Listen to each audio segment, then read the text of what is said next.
We finally made it, everybody. Episode 100. This is a huge milestone for me, something I never thought I'd actually make it to. But here we are. And now it's time to fulfill a promise that I made for myself. There's a character that I decided a long time ago that if I were to ever reach 100 movesets, episode 100 would be this character. They may not be the most popular character, heck, I'm sure most of you didn't even know they existed, and unfortunately may never get the chance to see them in action. But it's a character that's still very special to me, and I wanted this to be my 100th moveset no matter what. So after all this time, I think we're ready to bring these movesets full circle. But first, let me tell you all a story. Some time ago, in the peaceful city of Springdale, there resided a young woman named Amy. She was just like any other teenage girl, living her own life with her own share of obstacles. Her parents fought constantly, and she was always the friend with a shoulder to cry on, but never had one to cry on herself, making her life very stressful.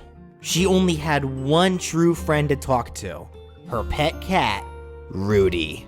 A lazy but loyal feline, he went everywhere with Amy, and Amy did everything with him. They were inseparable, or so it seemed. On a day like any other, while Amy was out on the town, she spotted her friends across the street, and when she went to go meet them, a truck ran the red light.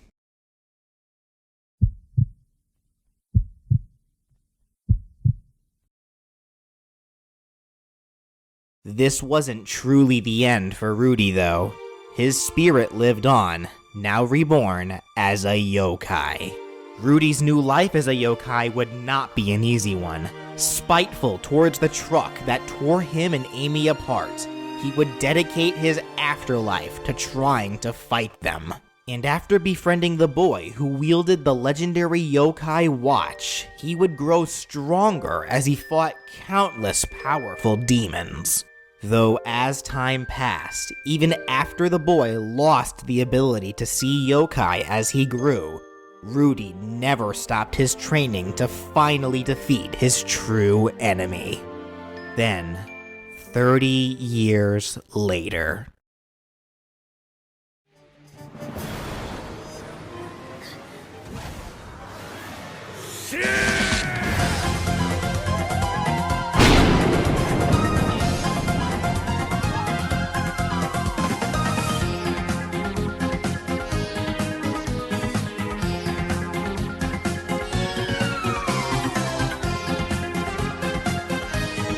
A power had awakened in all yokai never seen before, allowing them to unleash their true dark powers, their Shadowsides. And as fate would have it, Jibanyan, now an old, cranky, yet battle-hardened warrior, would befriend the daughter of the same boy whom he was so close with 30 years prior.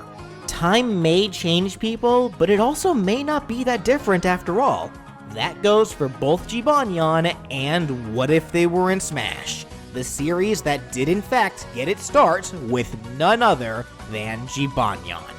Both this series and Jibanyan have evolved and matured over time, so as such, I feel it only appropriate to have episode 100 cover Jibanyan again, but in his stronger, more grizzled state. So without further ado, let's get right into things. But before I can start with anything else, I'll need to go over Jibanyan's main power. The sides of him that will separate just how powerful he'll be during his bouts.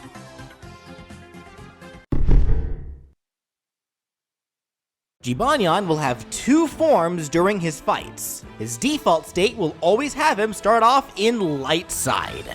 Lightside is the weaker, more tame base form of yokai, usually taking on a smaller, sometimes cuter appearance that we're used to seeing from Yokai Watch. But when these yokai are ready to unleash their full strength, they release the dark power hidden deep within to transform into their much more terrifying shadow sides. Jibanyan will have the ability to change between his light side and his shadow side, but not at will. He can only unleash the shadow side when he has enough energy.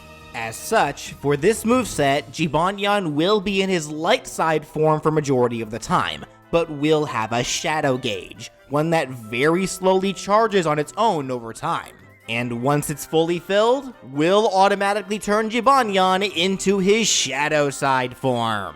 Then while in Shadowside, the shadow gauge quickly drains, and as soon as it's empty, he reverts back to Lightside.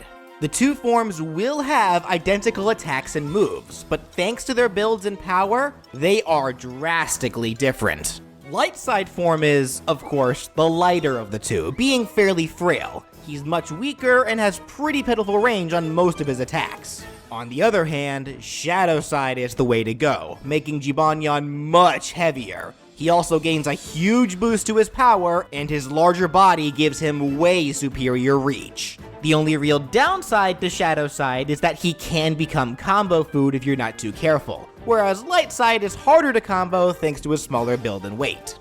This is a bummer since getting hurt while in Shadowside drains the shadow gauge faster than normal, so the more he's attacked while Shadowside, the less time you'll have to use it. On the flip side, being aggressive and dealing out the punishment works very much in your favor regardless of what side you're in, especially since dealing damage to foes while in Lightside actually speeds up the shadow gauge charge bit by bit. So this is very much a moveset that encourages high-pressure rushdown gameplay, almost suffocatingly so, not letting your opponents have any breathing room.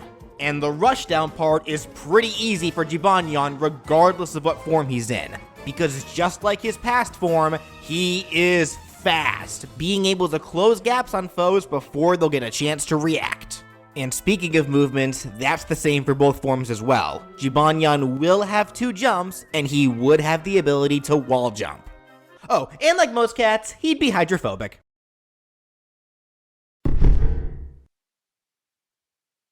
As I said, both the light and shadow sides will have the exact same attacks, with their major difference being their power and reach. The shadow side form, though, will have a couple of additional privileges for certain attacks, which I'll go over when I get to them. So to start off with Jibanyan's jab, he'll do the same scratch attack that he has in Yokai Watch 4. It'll be a 3-hit jab that starts with 2 diagonal claw swipes with each arm, then ends with a spinning claw uppercut to launch foes away. His dash attack can be a cat pounce, starting with a leap forwards, then ends with a double claw swipe as he hits the ground. Foes in Jibanyan's way when he starts the pounce will be dragged along, then launched once he lands. A pretty good move for catching your opponents off guard, but easily punishable if shielded. His side tilt can be a quick straight punch, one of his safer moves for dealing damage with little consequence. The up tilt can have Jibanyan do a quick one-hand stand to swing his 2 tails upward from front to back. This is the first move that has a secondary effect while being in shadow side form. Since light side has smaller tails, he's only able to swing them directly above. But because shadow side has much longer tails, he's able to swing his tails from low front to high back, adding a scoop to hit foes right in front of Jibanyan. His down tilt can be a simple high-to-low claw swipe forwards, hitting his paw on the ground. A fast move that's great for poking at foes. This idea came from two things: the creepy notion of a monster trying to grab you, and a kitty cat swatting at a bug, which from the bug's perspective might just be the same thing. For Jibanyan's side smash, he could use one of his powerful techniques called, assuming I translated it correctly, the Spirit Shot. This has Jibanyan do a powerful lunging punch forwards, dashing ahead a fair distance and knocking any foe out of his way. This move has a sweet spot at the peak of the lunge, causing it to deal way more damage and knockback if you can space it perfectly. For his up smash, this could have Jibanyan do a simple but still highly effective uppercut punch, going from low to high to launch up anyone in front or above Jibanyan. The idea that I have for his down smash will be something a tad more unique. It'll have him punch the ground with a single arm in front of himself, making it a one-side only down smash. Though that's really only the case if you're Lightside Jibanyan. If you're Shadowside, he punches the ground so hard that it causes a quake effect all around him that launches foes into the air. On top of that, trying to shield his arm specifically during the Shadowside down smash is very dangerous, because it deals a lot of shield damage. For his aerials, Jibanyan's neutral air can have him do a quick spin to swing his tails all around himself horizontally. It only hits horizontally, but it will launch on contact. His forward air can be a powerful double-fisted hammer punch from high to low. A little on the slow side, so it's hard to use with Lightside, but in Shadowside, it gains the ability to spike foes if it sweet spots. The back air can be a backhanded horizontal punch, like he's trying to swat away annoying pests trying to sneak up on him. The up air can be an overhead claw swipe from front to back, and the down air can have Jibanyan do a falling stomp attack, the same kind that he might do when dropping in from high up to crush trucks flat. This is a great move for getting back to the ground quickly, and its properties do change depending on the side you're on. Lightside will bounce off of foes if he lands on them, but it only pops them away, so it's not that strong. Shadowside won't stop if he hits a foe, instead he's guaranteed to spike any foe he lands on. It has many good mechanics, but regardless of your form, careful when using it off stage, cause this move will not stop unless he hits the stage or ledge. Lightside at least has the added benefit of being able to cancel it if he hits a foe, but Shadowside will just be doomed to drop.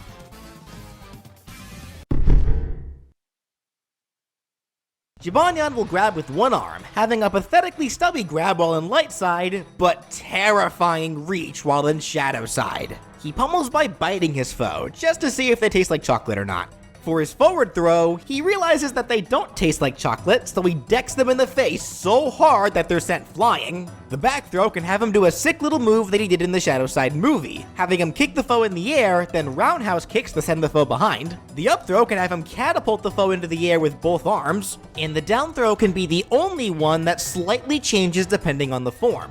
Lightside simply shoves the foe's face into the ground to bounce them into the air. Shadowside, however, slams their face into the pavement multiple times, racking up damage as he makes them eat dirt, then bounces them into the air with a final stronger slam. So, Lightside has you kiss the concrete, Shadowside makes you give it full tongue.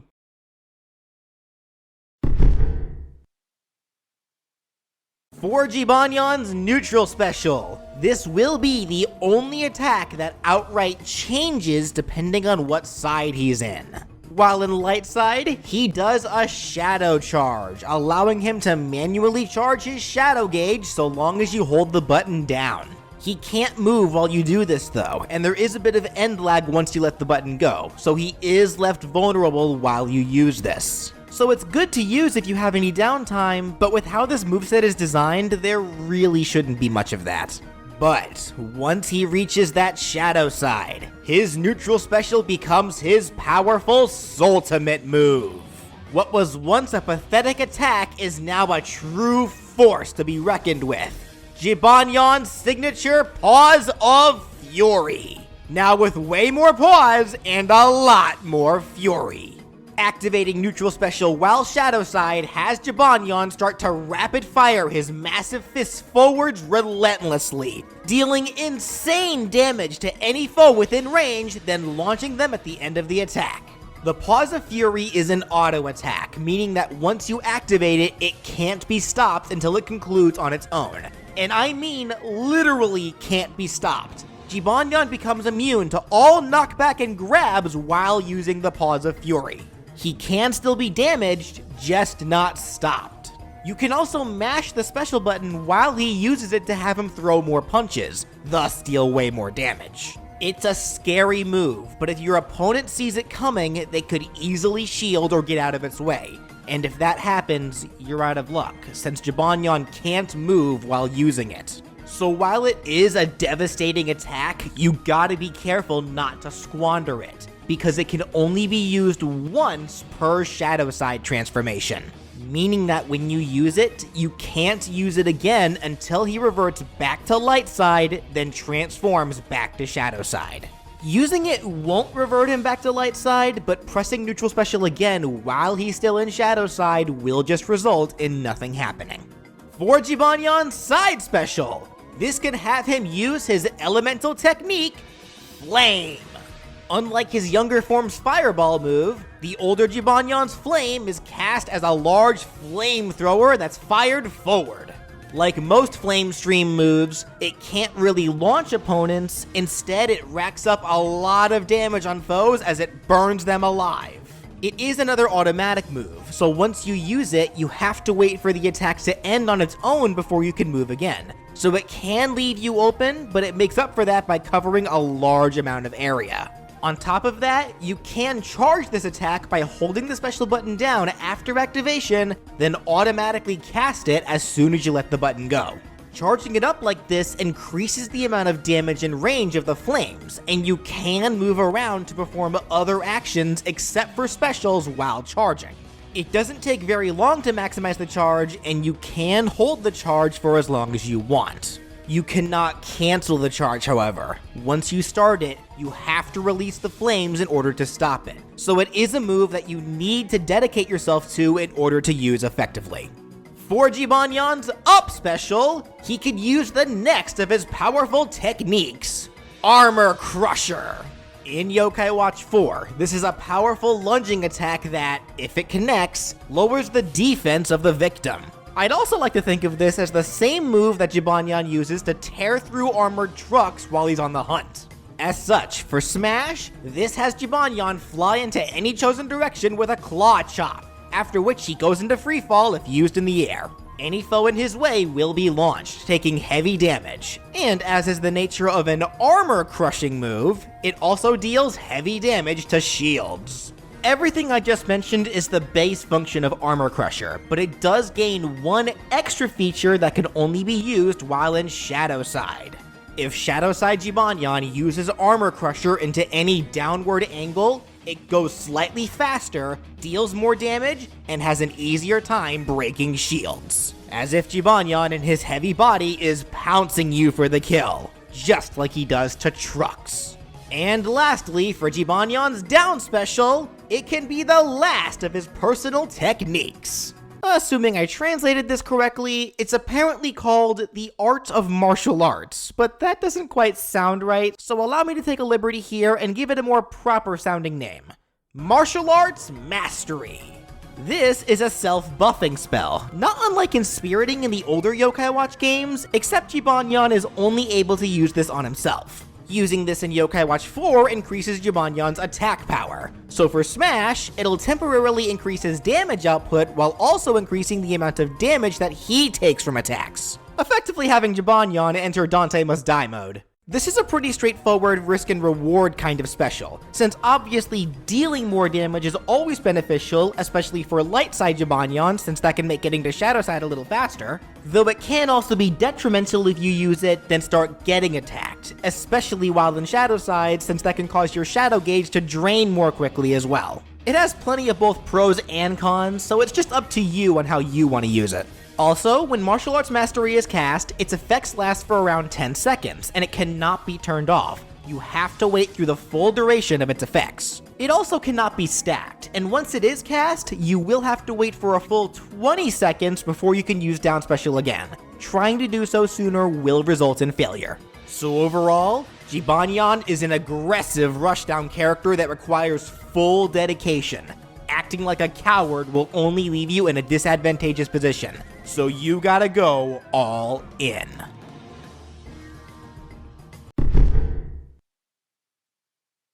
For Jibanyan's final smash, he'll once again call on the assistance of his legendary ancestor, Shogunyan, but now also unleashing his Shadowside powers. This is a pretty straightforward final smash. Shadowside Shogunyan appears in front of Jibanyan, regardless of what form Jibanyan's in, and unleashes his own powerful ultimate, the Zanshin Bonito Shot. He fires a powerful arrow infused with wind magic straight forwards. So it is one of those less exciting arrow final smashes like Dark Pit's Staff or Zelda's original Arrow of Light. Foes directly in Shogunyan's line of sight when he appears are stunned in place, then are shot to be dealt massive damage before being launched away.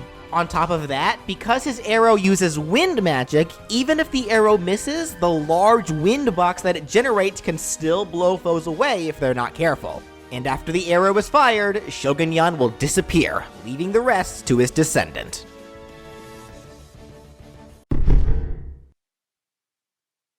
For Jibanyan's colors, his default has him in his usual iconic red fur, and his alt can reference different various yokai that we see in Yokai Watch 4, starting with a blue furred alt, referencing the aforementioned Shogunyan. Here's an alt with black fur, referencing the Nekomata named Nekomata, the gassy cat from the Forever Friends time period.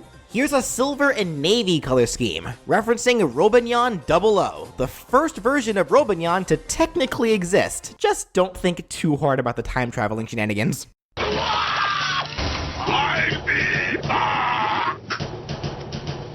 Then here's one with green fur, which references Fujin, one of the right hands to the yokai king, Ananta. Then here's a white furred alt, referencing Raijin, the other right hand to Ananta. Next is an orange alt, which can reference the old cat yokai that's totally not a reference to Yoda, Master Nyata. And for the final alt, it can make Jibanyan yellow, which is mostly original, though it could reference any of the various yellow cat yokai.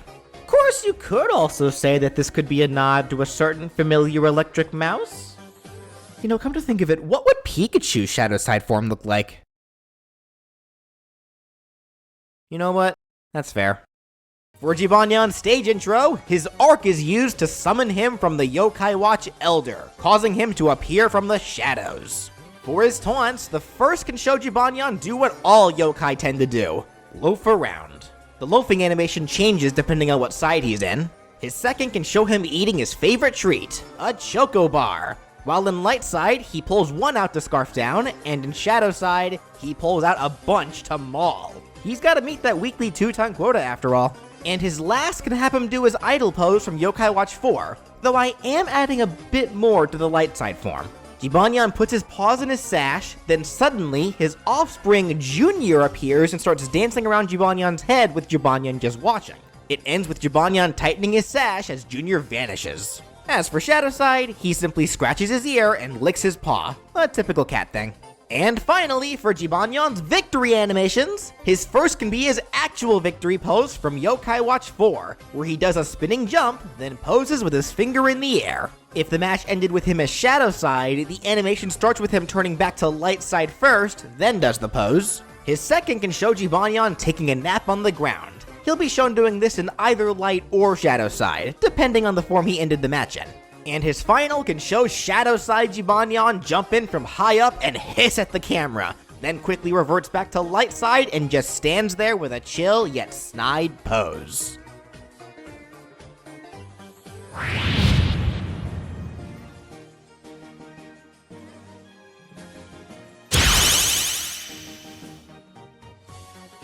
And that does it for What If Jibanyan Shadowside was in Smash? We made it, everyone! 100 episodes. To everyone who stuck with me up to now, I really, truly cannot thank you guys enough. It really is thanks to you that I got this far, and I'm so glad that I've been able to do this. And even with the conclusion of Super Smash Bros. Ultimate's DLC, I don't plan on stopping anytime soon. Cause now we know for sure that there are so many characters who will not have a chance to be in Smash, at least not for a very long time, if at all. That just means that I have a lot of work ahead of me to think of fun, hypothetical movesets for all these characters who missed out. So remember folks, if there's any character who you would like to see be given a theoretical moveset, as always, feel free to request them to me in the comments down below or on Twitter at BrawlFan1 on Twit. And if you want to see more hypothetical Smash content in general, be sure to subscribe. And if you want to help support the show, you can do so by clicking that join button to become a sponsor for my channel. That'll give you access to my public Discord server, channel emotes, the option to have your name in my videos, or even the opportunity to see what if character will be coming up next a week in advance. I really do appreciate anything that can be contributed. So, for the 100th time, I hope you all enjoyed, thank you so much for watching, and I hope you're looking forward to so much more to come. Have a great day!